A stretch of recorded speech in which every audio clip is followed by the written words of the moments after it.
not here to see me, you're here to listen to our guest of honor. I will introduce myself and I'll say a little bit about Research Fridays here at Intersections of Gender. My name is Nat Hurley, and I'm the Associate Director for the Signature Area Intersections of Gender. I'm also an Associate Professor in the Department of English and Film Studies and the Director of the Media and Technology Studies Unit. Thank you all for coming to today's talk on Indian residential schooling histories during an era of truth and reconciliation.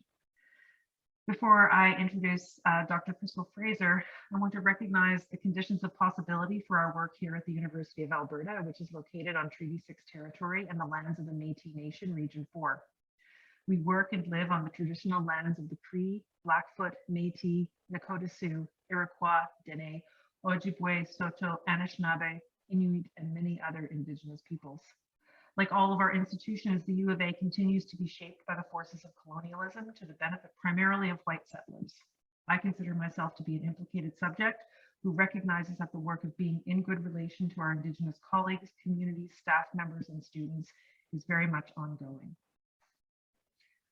Research Fridays here at Intersections of Gender has been imagined as a space, a venue for community members to share, promote your research and thinking, or even just to host a conversation in lunch hour bite-sized pieces.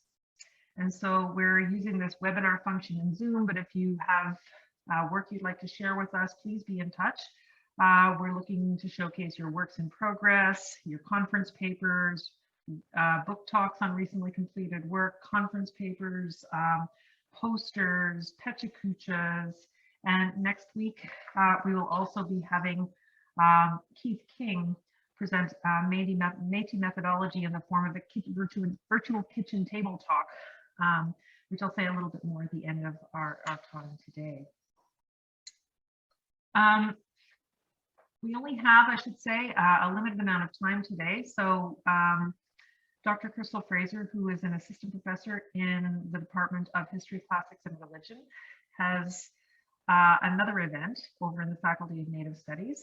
And we want to make sure that we're done so she can get over there by 1 o'clock this afternoon. So without further ado, and I had planned to introduce Crystal at greater length, but she's going to introduce herself as part of her presentation today. I do, however, see one raised hand. And dìidìch'ùh, is there something urgent that you need to ask before we begin today? Or is this just an error of hand raising? Shirley Ann. Sorry, there are several hands raised. Is there a problem? No? Okay. Well, without further ado then, I'm going to turn the screen, the entire Zoom room, over to Dr. Fraser, and with our extreme gratitude for her presence here today and for everything she's about to share with us. Thank you very much, and I will spotlight her and remove myself, and she will begin sharing screen with you. Dìidìch'ùh, Shori Crystal Gail Fraser Vilgi, she won cut Mary Juliet Bullock Shanan at Bruce Fraser Shiti to Inchu, Guyatsi Dichu to at Marco Andre Shitsu to Inchu to at Richard Bullock Shichi to Inchu, Inuvik to at Dachan Cho Hnjik, Gwichyà Gwich'in Ifli. Hi, friends and colleagues, and it's my pleasure to be here today. Thank you so much for coming on a Friday in late term. So I'm just going to share my screen and go ahead and get started. I'm also going to shut my video off because I tend to struggle with my internet a little bit. And if my sound starts to break up, if somebody could pop that in the chat, Nat, maybe you could send me a message right away and I can try and deal with that. So right now, I invite you to take a screenshot on your computer or your phone of these resources. These are hard topics and we all kind of deal with them and process them in a certain way. So yeah, if you feel like you should, take a quick screenshot and of course, if you need to step away over the course of the next 40 minutes, please do so. And then afterwards, you know, check in with yourself, and maybe you need to talk to a friend or have a snack or go for a walk. I usually do all of those things after these kinds of events. So this is my daughter, Quinn, just a day or two ago. We're so blessed to be guests on Treaty 6 lands, homeland of the Métis Nation. We are Gwichyà Gwich'in, originally from Inuvik and Dachan Choo in the Northwest Territories. So we're Treaty 11 people, and we've lived here since 2004. And every day I try and think about my relationship with the Indigenous folks who have lived here since time immemorial, but also how I continue to use this land and own this land according to capitalistic frameworks, according to settler colonial ideals, and then also how I give back to the community here. And so often I like to talk about animals, because I find that animals are usually missed in land acknowledgements. And so generally, you know, I might have a story about a moose or a coyote that I have seen on our property. And today it is this squirrel that keeps on raiding my bird feeders. And so I'm acknowledging this squirrel, but I am not very pleased with it today. But that is okay, because our relationship with the land and non-human life forms who live here is ongoing and in constant ebb and flow. So as I mentioned in my intro, Shori Crystal Gail Fraser Vilji, my name is Crystal. I come from a long line of Gwichyà Gwich'in matriarchs. We are a matrilineal society, and this is really how I came to this work, through first my dìidìch'ùh, my great-grandmother Julianne Andre, also known as Julianne tth'aih, or the one who carries a feather. She's on the top right there, smoking her pipe. She was born in 1889. We lost her in 1983 at a hospital here in Edmonton.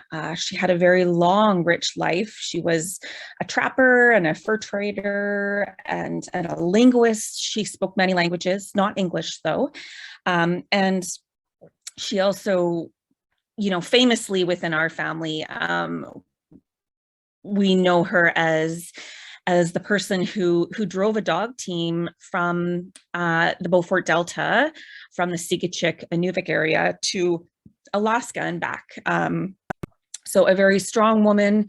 She also witnessed many of her children be institutionalized at Indian residential schools and lost a daughter there, my aunt Angèle. And other things like the introduction of state-owned liquor stores in our region, etc. And then her daughter, Marka Bullock, which is Kitty Corner, is on the bottom left. I was fortunate enough that I am the eldest grandchild on that side of the family.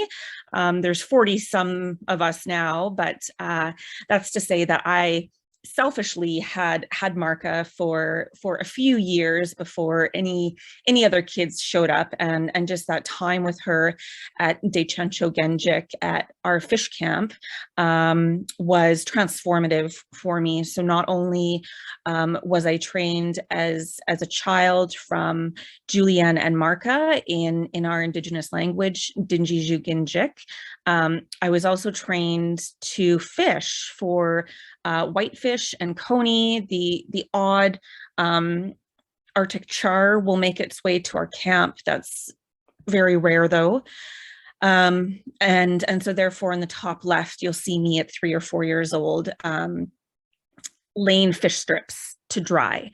And it was first through Marca that I understood that for Gwichyà Gwich'in, the ability to fish, the ability to have this relationship with our ancestors, the fish are our ancestors, that those things represent in part our sovereignty as Indigenous peoples.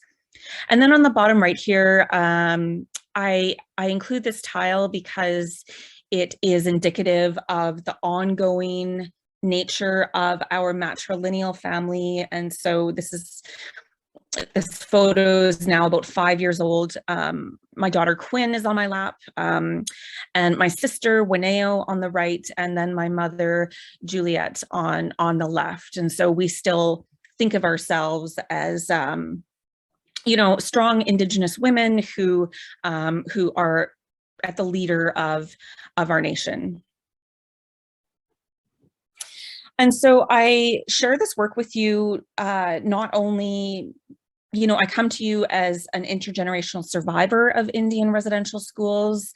I come to you as a member of the governing circle for the National Center for Truth and Reconciliation, but also having studied the history of Indian residential schools for about the last 12 years. And 2 years ago, I defended my thesis, and that later won the John Bullen Prize through the Canadian Historical Association. But that was entitled tth'aih, zhit, dìidìch'ùh, or By Strength We Are Still Here. And that work examines specifically the Indian residential schools in Inuvik. So a part of the reason why we're having this conversation, and a part of the reason why there is so much interest in a talk like this, is because of the ongoing recoveries, the unmarked graves. And so on May 27th, you know, Kamloops announced that it had detected through ground penetrating radar approximately 215 children and babies in unmarked graves. Not long after, you know, the Cowessess First Nation, 751 unmarked graves. And there have been ongoing announcements about this and an ongoing work. And I will just say, you know, that these results of unmarked graves are not always going to be public. That is totally up to the First Nation or the Indigenous community about what they share and what they don't want to share. I've also really been encouraging the media since early June, and my efforts have not really worked that well, but to stop calling these discoveries, because we know that Indigenous parents and families and communities have long known that some of their children have died while institutionalized. They have long known that their children have not come home, and in some cases, they have also long known the location of these graves. And so it's really only because of Western science and this ground penetrating radar that our histories and trauma are gaining any sort of attention. So some background theory, I suppose. I don't want to get too stuck in the weeds here. We don't have a ton of time, but it's important to talk about what kind of colonialism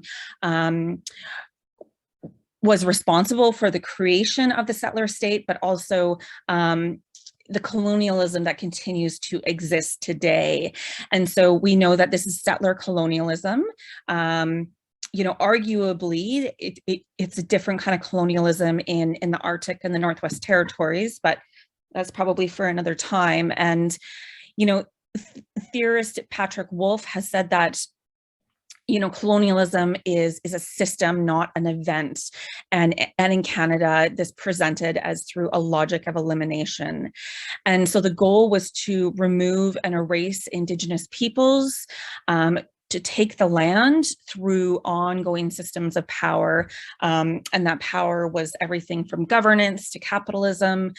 And this kind of colonialism still exists today as long as settlers occupy Indigenous lands. So I'm not going to read every slide in detail. If anyone would like a copy of the PDF, feel free to reach out to me and I can definitely provide that to you. So we know that settler colonialism is eliminatory, that settlers and its governing structures needed to eliminate sovereign Indigenous nations for this contest of land. Historians now can look back after 150 years and recognize that this was a system of genocide in many different ways.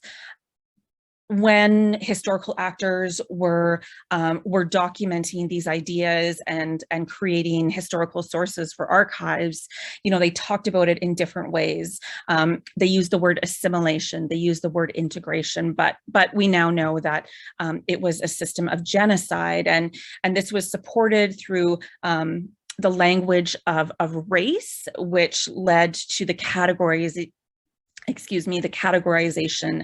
of people. And so this concept of Indians was made legal through the Indian Act, and this has been helpful in eliminating you know, Indigenous cultures, our sovereignty, etc. So when we talk about, you know, architects of genocide, there are definitely some key people. We aren't going to cover everyone here today. John A. Macdonald was certainly one of them, often celebrated for as one of Canada's founding fathers. He was also Superintendent General for the Department of Indian Affairs. According to John Malloy, who I've quoted here in his book, A National Crime, Macdonald said, to do away with the tribal system and assimilate the Indian people in all respects with the inhabitants of the Dominion as speedily as they are fit to change. And so he also said in 1867 that Canada was to be a white man's country. And so we see, you know, the dual racism and misogyny side by side with the creation of the settler state of Canada. We also have Duncan Campbell Scott, who was a key player in Indian affairs, particularly as Canada moved this genocidal program of Indian residential schooling into the 20th century. And so Scott is a very complicated figure, and you know, yeah, this question about who we honor and plaques and statues, this is me going off topic here, but I just reviewed an application from Parks Canada about what kind of a plaque should be developed on Duncan Campbell Scott. So lots to say about him, but this is to say that in 1920, he's often, this quote is quite famous for Scott now. Our object is to continue until there is not a single Indian in Canada that has not been absorbed into the body politic, and there is no question and no Indian department. And so sometimes I joke here that, you know, this is very familiar when we think about the 1969 white paper under then Minister of Indian Affairs, Jean Chrétien, and the first Trudeau. Yes, and so this project has continued for over a century in Canada. Earlier, I had mentioned the impact of the Indian Act of 1876. And so in 1876, the Indian Act was created to amalgamate all other legislation that pertained to Indian people. I will say that the Indian Act is current legislation. It is called the Indian Act, and it still continues to undermine the sovereignty of Indigenous nations in this country. It still regulates our gender in the sense that, you know, certain categories of Indigenous peoples, and if, you know, you're Indigenous blood is paternal or maternal, that makes a difference. And its main goal is still eliminatory. It focuses on colonial blood quantum. But here, in relation to residential schools, there were amendments that made attendance compulsory at Indian residential schools. Under the Indian Act, if Indigenous parents did not comply, they could be fined or imprisoned. The Indian Act also stated that it was illegal for Indigenous peoples to hire a lawyer or legal counsel. And so even if families or folks wanted to contest the kidnapping of their children and the institutionalization of their children, they were not able to do so in a legal way. So the overall point of Indian residential schools, broadly, it was genocide, and so that is why it is not surprising that we now have thousands upon thousands of deaths of Indigenous children and babies at these institutions. But I suppose more mundanely, they were meant to transform Indigenous children into, passive settler Canadians who could easily fit into like an emerging Euro-Canadian society and economy. These photos are also quite famous. Young Thomas Moore, who was institutionalized at a school on the plains. And sometimes I do a detailed analysis of this photo. I don't think we have time, but often these before and afters were used as a way to show settler Canadians that these institutions were doing what they intended to do, because there had been criticism over these institutions since the early 20th century. But these photos were also used as fundraising campaigns for Christian churches who operated the institutions. So look at the great work we're doing. Send us your cash so we can keep on doing this, in a nutshell. So students were integral to maintaining the schools. That means that, these institutions could not have run without the labor of the students.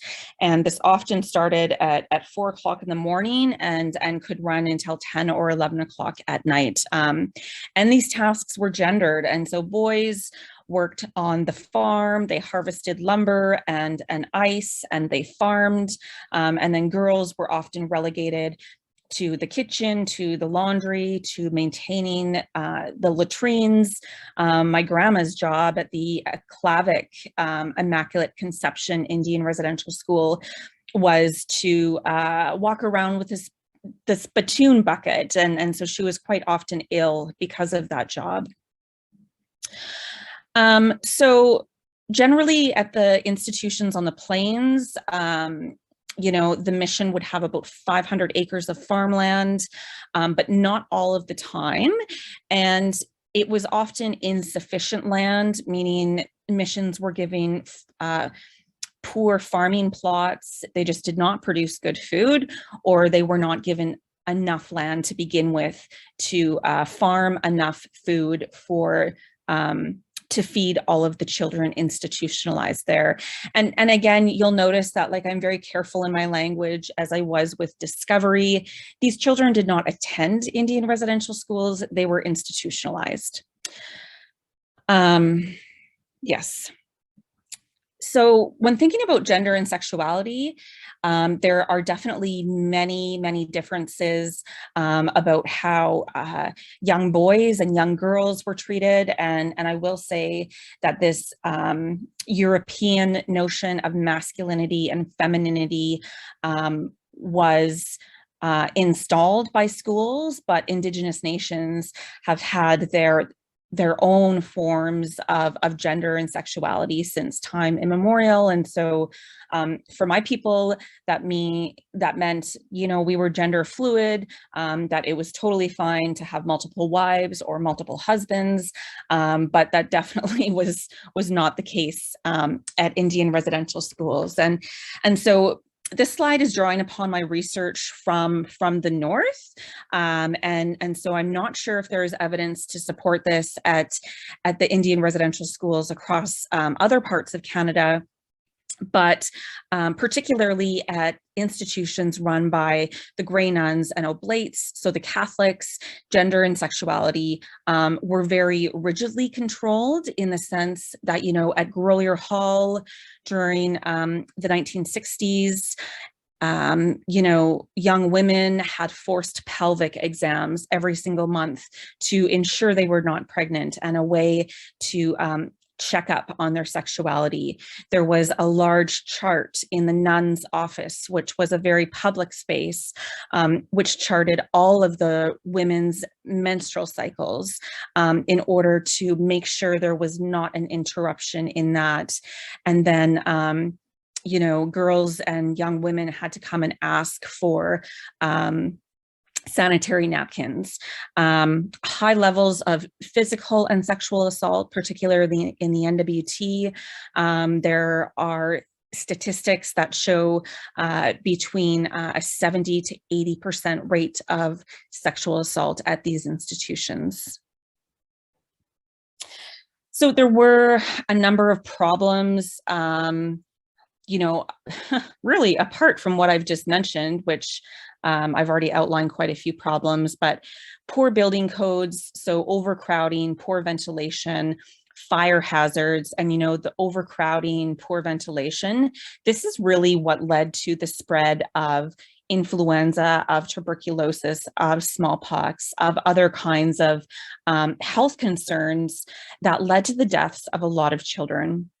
Hunger and starvation, malnutrition. Historian Ian Mosby, a few years ago now, wrote an article about, you know, nutritional experiments that happened at Indian residential schools. And then again, we have the abuse. So many different reasons why a child could die while institutionalized. I've already mentioned illness. They could, like, a child could arrive ill, and it was mandated that every child be examined by a doctor before being admitted to the institution. But this was often overlooked because schools were funded on a per capita basis. So the more bodies they could have institutionalized, the more these churches profited. And so sometimes the proper exams were overlooked in order to increase, you know, quote unquote, attendance. Few treatment centers and or hospitals on reserve, poor housing conditions, overworked, a lack of love. But one thing I do not have on here is student deaths in a criminal matter, and that was definitely a very real thing. So in 1946, a special joint committee of the House of Commons formed. Their task was to review Indian affairs and to amend the Indian Act. And they put forward 12 recommendations, but probably the most significant one was to start winding down the system of Indian residential schools. You know, Indigenous parents, since, you know, the Canadian government took over since Confederation in 1867, have been very vocal critics, yet they were consistently ignored. However, through the Bryce report in 1907, you know, this was a report that showed death rates at these institutions between 40 to 60%. And so settler Canadians were aware of the traumas at these institutions since the early 20th century. So this was a response. You know, we need to wind down the system. There's too much criticism, but this was also a response to the post-World War II era, and you know, this new knowledge that was coming out of the Holocaust and about how Indigenous peoples in Canada were being treated. So all of those were kind of background figures, but essentially, if the state could start this process of integrating, and this is the word that they used in the 40s, the process of integrating Indigenous students from residential schools into provincial day schools, that would cost them about 1/3 the price per student to educate them. And so it's my argument that it was actually this financial need that drove the House of Commons to recommend that the Indian residential schooling network be shut down. Okay, and I just went over this whole slide without actually being on the slide. So moving on, it actually took 50 years to wind down the system. And this is where in my work, you know, the North is so unique. And also there were a handful of other institutions in Southern Canada that opened after 1946. And so this national decision to close down the system, yet throughout the 1950s, there were many other institutions, Indian residential schools, that were opened. And of course, they were called something else because the state was very cognizant of the criticism. Some of them were called hostels, some of them were called halls, but they were Indian residential schools, and the Truth and Reconciliation Commission has recognized them as such. So the last two closed in 1996, Grolier Hall in my home community, which I would have attended or I would have been institutionalized at if I had lived in one of the smaller communities. And then of course, the Gordon Indian Residential School in Saskatchewan. So deaths were always a point of the system. We now know that, you know, we have several thousand unmarked graves.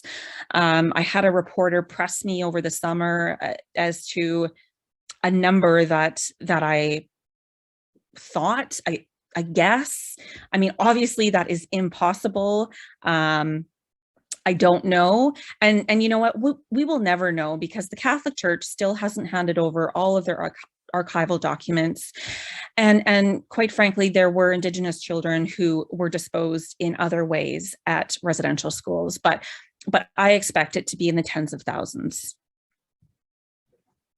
And indeed, you know, student deaths were on my radar when I first began my PhD work. And so after my comprehensive exams, after my candidacy proposal, you know, I wanted to dig into the archives, but also the bulk of my research was through 75 interviews with former Indian residential school survivors. But you know, one of my first archival hits was lumber for coffins at the Aklavik Indian Residential School. So not a big surprise.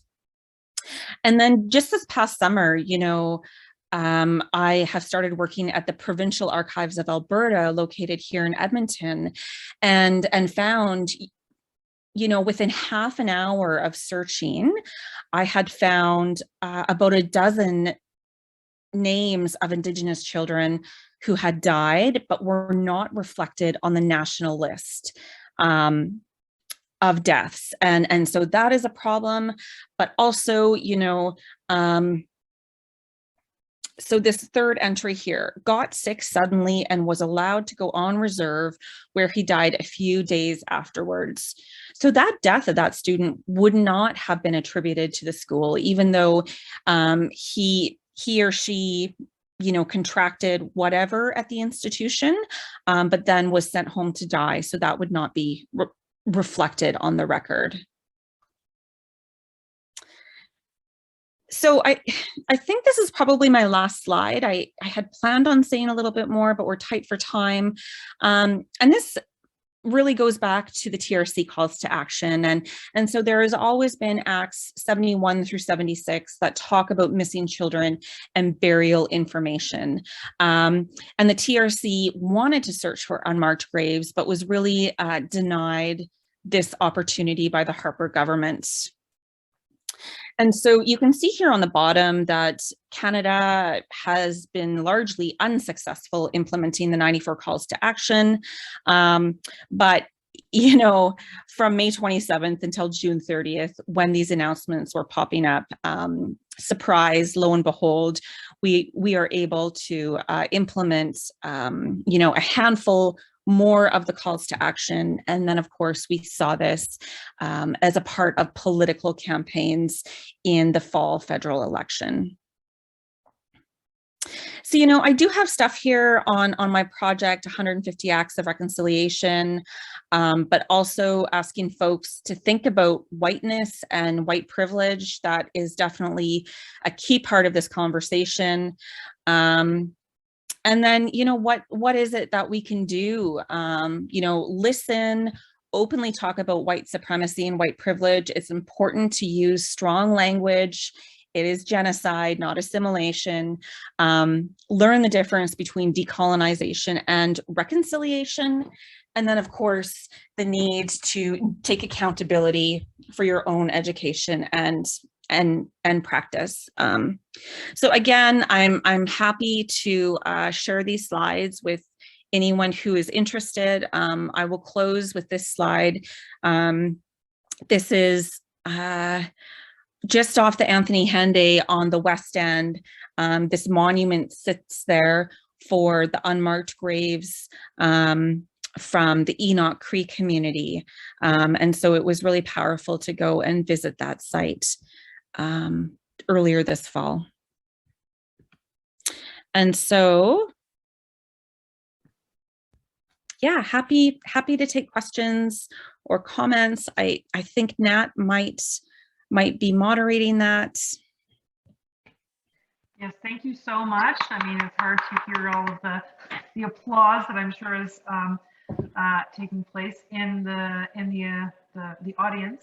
That's one of the things we most miss about in-person engagement, although I can see we have people have signed in from all across the country and across the institution and across Alberta. So thank you all for joining us. Thank you. We have a very few minutes here, and I'm reading through all the thanks that are coming in the chat.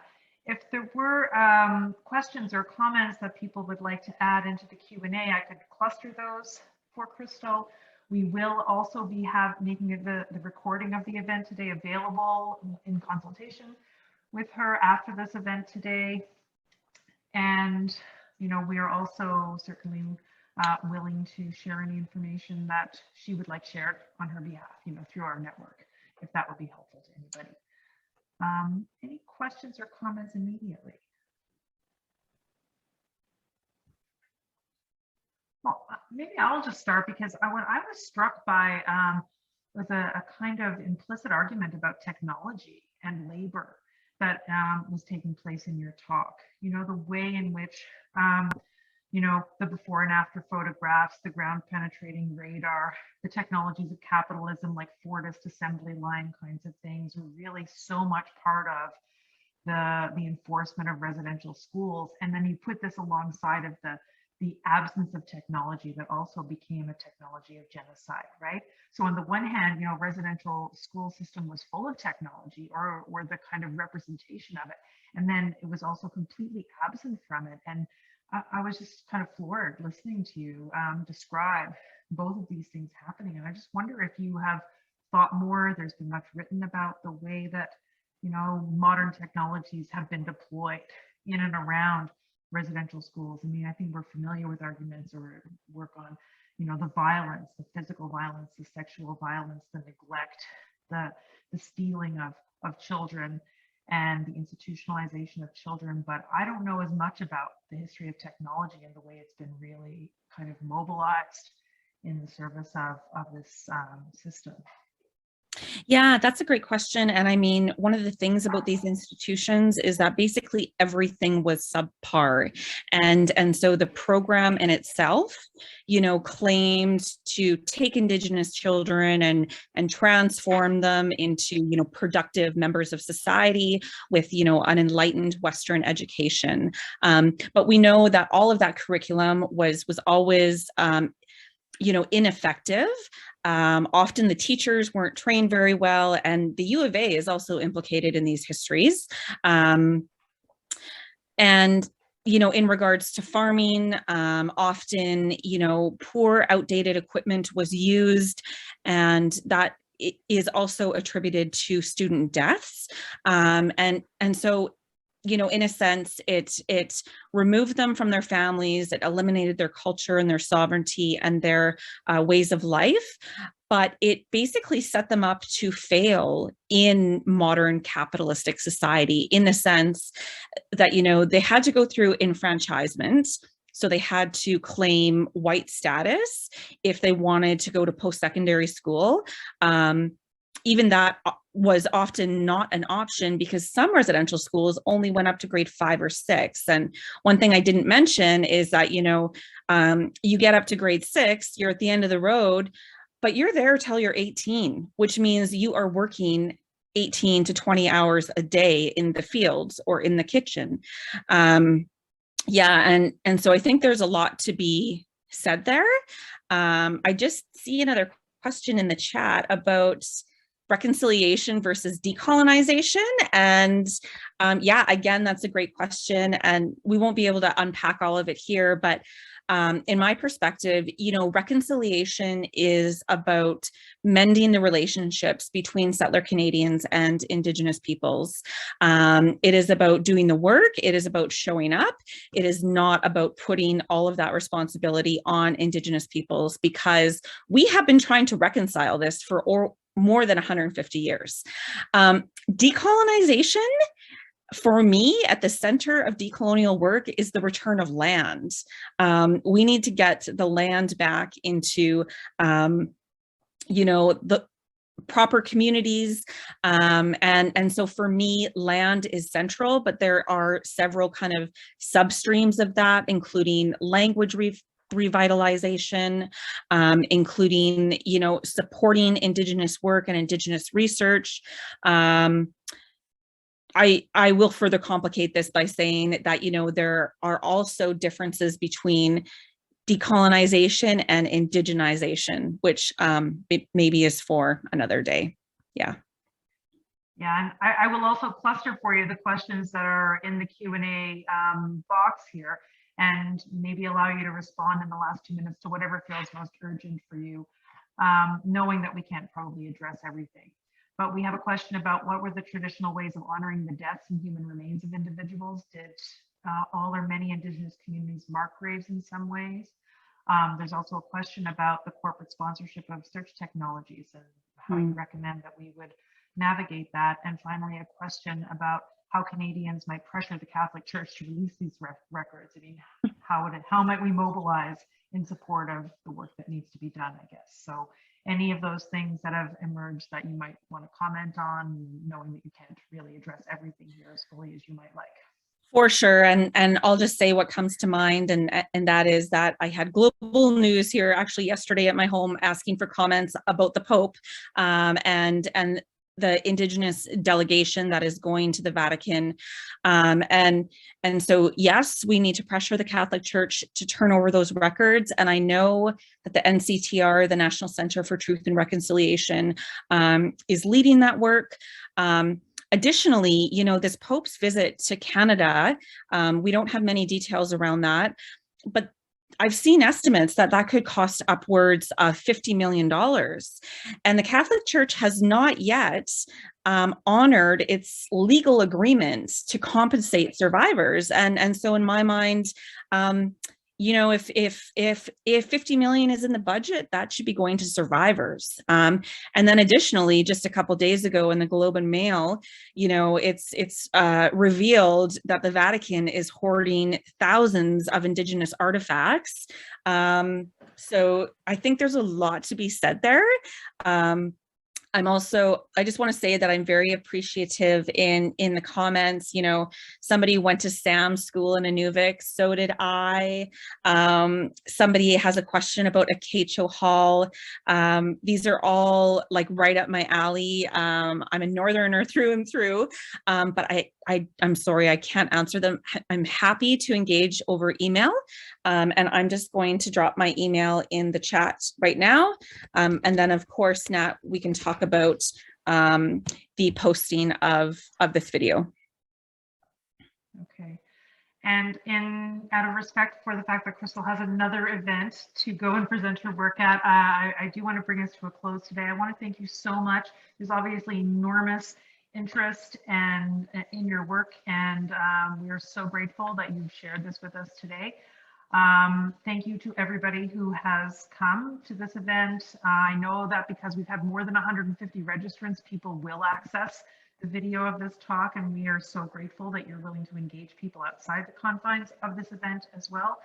I want to remind people that we have another event next week by Keith King on Métis methodology and the virtual kitchen table. So if you can show up for that, I would urge you as well to subscribe to the IG newsletter. We have found, especially with the talks and work on Indigenous studies, that Facebook and some of the social media are not allowing us to boost the events.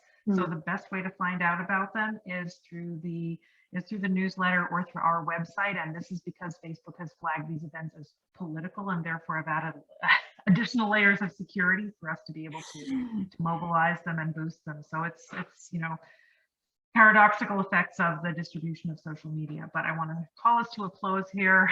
Thank you so much, Crystal, and thank you all for coming. We are just so grateful, and have a great rest of your day, a wonderful weekend, and be as well as possible in these challenging times. Hi, Choo. Thank you. Take care. Bye-bye. Bye-bye.